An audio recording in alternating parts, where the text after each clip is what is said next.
So this article in the Smart Brief in my email, it says, Trump's cabinet features historic firsts, less diversity. President-elect Donald Trump has nominated a cabinet that is less diverse than President Joe Biden's, but it includes historic appointments such as Florida Senator Marco Rubio for Secretary of State, Scott Bessent for Treasury Department, and Susie Wiles as White House Chief of Staff. The cabinet, if confirmed, will be one-third female and includes nominees with a wide range of ideologies. They're just like, yeah, he's making some historic picks for his cabinet here, but it's just not diverse enough. It's never enough, is it? It's really not. What diversity does and doesn't look like in Trump's cabinet. President-elect Donald Trump's incoming administration is set to be less diverse than President Joe Biden's, but several people of color and women appear likely to serve in top circles. I don't know what to tell anyone in current year, right, who can read a sentence like this and not understand that diverse quite literally means just getting rid of white people, and specifically white men in a lot of cases. While Trump vigorously campaigned against diversity and inclusion efforts in business and government, his cabinet selections and other high-profile staffing choices include some barrier-breaking nominations. The cabinet, if confirmed, is set to be one-third women and includes some historic firsts. This is again where you can see them using the doublespeak. Trump is against diversity and inclusion efforts because what you guys say when you're talking about diversity and inclusion is different from the natural diversity that happens when you hire people who are equipped to do the job that you want them in. Diversity should be something that just happens if it is meant to happen, right? It should not be something that is shoehorned and forced. White men are a global minority, though. You're not allowed to notice these things. Florida Senator Marco Rubio, Trump's pick to lead the State Department, would be the first Latino Secretary of State.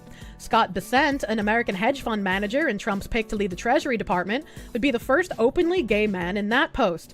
Susie Wiles, Trump's choice for White House Chief of Staff, will also be the first woman to serve in that position. I like how they only praise these picks for their identity. They don't talk about, like, what these people would do in these positions. They don't talk about what these people believe, because none of that matters. Their immutable characteristics are all that matters.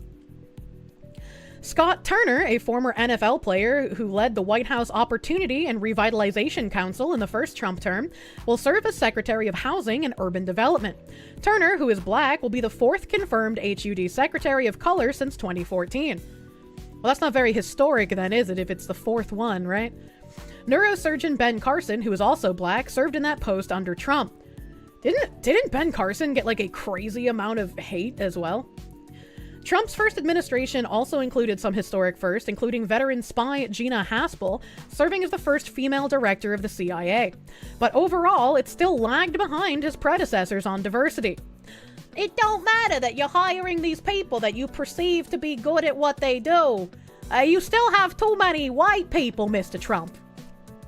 They hate Ben Carson? Yeah, right? Why is everything about color? Because these people hate you? The incoming administration is set to have some people of color in other high-profile roles. Vivek Ramaswamy, a former biotech executive and 2024 GOP presidential candidate, will co-lead an outside advisory committee on government efficiency with billionaire Elon Musk.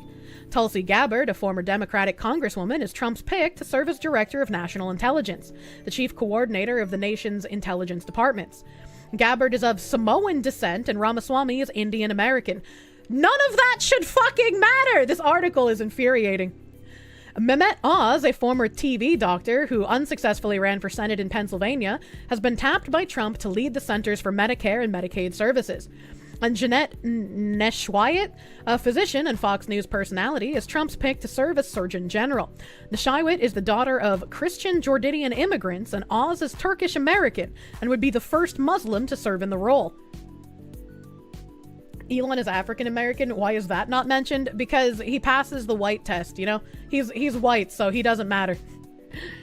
Trump's cabinet also includes a wide breadth of ideological diversity, with some nominees holding views broadly considered eccentric in Washington. Help. Oh god. Others have clashing opinions on priorities for the incoming administration, like trade and foreign policy. Scott Besson kind of looks like a dollar store Jeb Bush. Like he's gonna put some other glass marine critter in his pockets. Watched a video of a Romanian VTuber reacting to American politics. The Balkans were shocked at how racist it all was. I should reality check some people. Jesus. These are a lot of old people here. Man, Susie Wiles looks like fucking Ursula without her makeup on.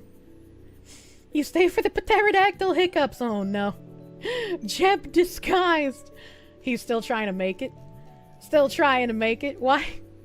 This whole article is very pointless. It was just look at the race and gender of all of these pics, but it's not diverse enough.